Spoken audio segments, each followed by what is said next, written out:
Son politicón. En un mundo donde la confusión doctrinal parece reinar, la figura del cardenal Robert Sarah resplandece como un faro de esperanza y fidelidad.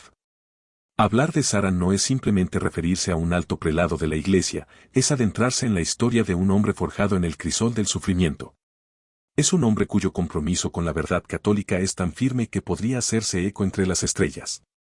Además, es considerar a una voz silenciosa que, aun sin buscarlo, se ha convertido en uno de los signos de contradicción más potentes en la vida contemporánea de la Iglesia. En los pasillos silenciosos del Vaticano, donde el mármol refleja siglos de historia, las decisiones más trascendentales de la Iglesia se tejen en secreto.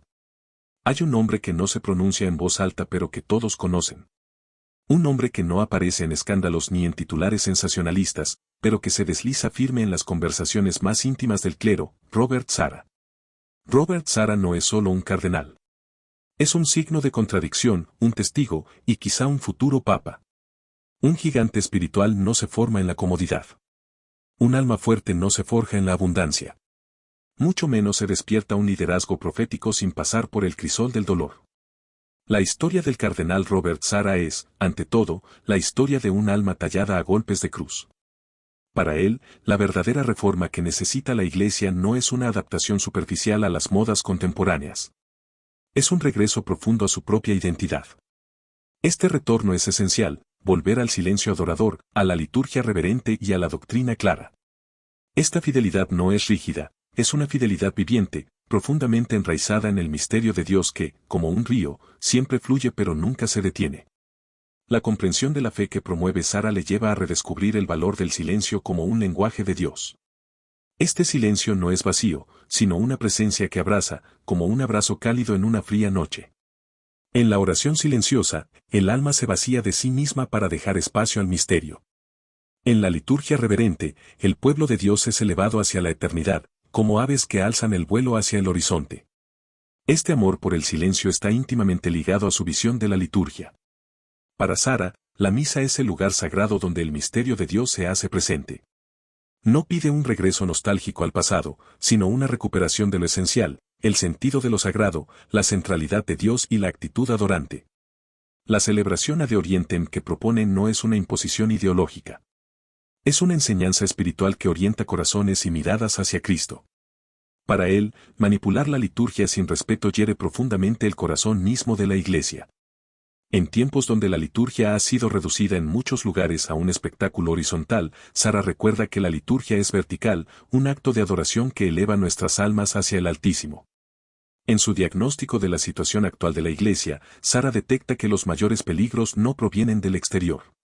Surgen desde el interior mismo de la Iglesia. La tibieza, el relativismo doctrinal, la confusión moral y la banalización de la fe carcomen las bases de la comunidad eclesial. Para él, la crisis comenzó cuando los cristianos dejaron de orar, de arrodillarse y de escuchar a Dios.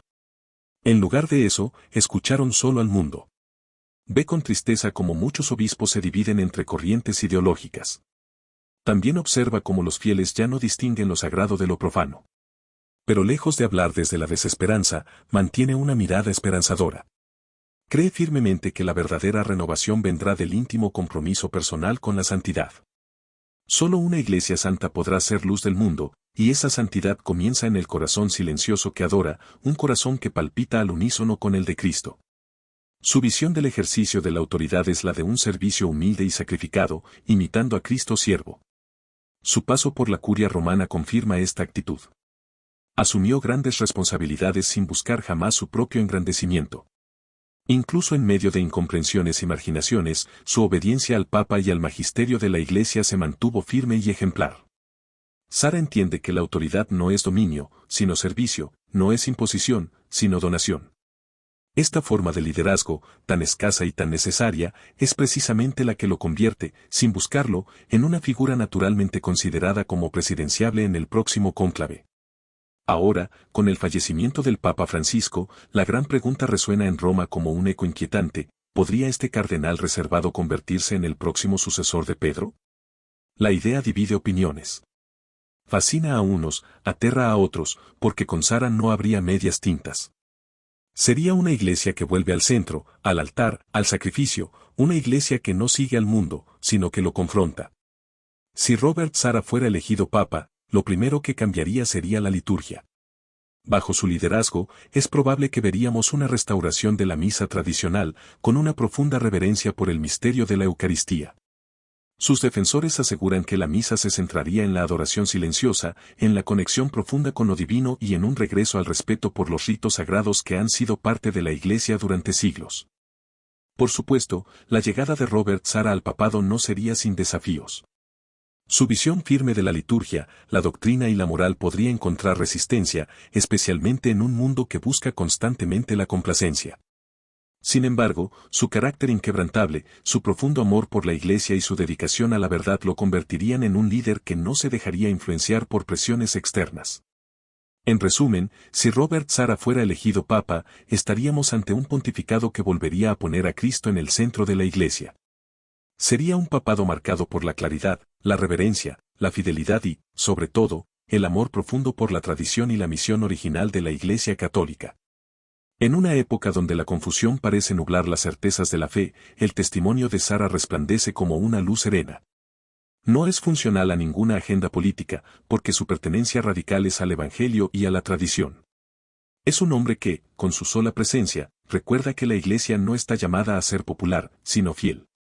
La verdad no necesita ser vendida como mercancía, necesita ser vivida y proclamada con valentía. Robert Sara no busca los focos, ni persigue las aclamaciones humanas. Su vida es un testimonio silencioso de resistencia evangélica. Ora, escribe, calla, espera. Como el sembrador del Evangelio, lanza semillas de verdad y amor en la oscuridad de nuestro tiempo. Puede que no aparezca en las portadas de los grandes medios, pero su herencia espiritual permanecerá como un faro en medio de la tormenta. Su influencia no está en palabras vacías ni en gestos grandilocuentes, sino en una transformación silenciosa que ya está viva en muchos rincones de la Iglesia. Finalmente, en el umbral de una Iglesia que atraviesa su Getsemaní, su ejemplo se convierte en un eco de las palabras de Cristo: velad y orad para no caer en la tentación. Así, desde el silencio, la voz del cardenal Sara sigue resonando, llamándonos a la fidelidad, a la adoración y a la esperanza. En un mundo que olvida a Dios, Sara nos recuerda que solo en Él se encuentra la vida verdadera. Y tal vez, si el Espíritu lo dispone, en ese silencio esté también la voz que un día diga Habemus Papam. Este legado de fe y resistencia de Robert Sara no solo nos invita a reflexionar sobre nuestra propia espiritualidad.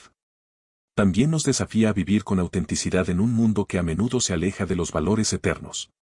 Su vida es un ejemplo de cómo el silencio y la verdad pueden ser herramientas poderosas en la búsqueda de una fe más profunda y auténtica.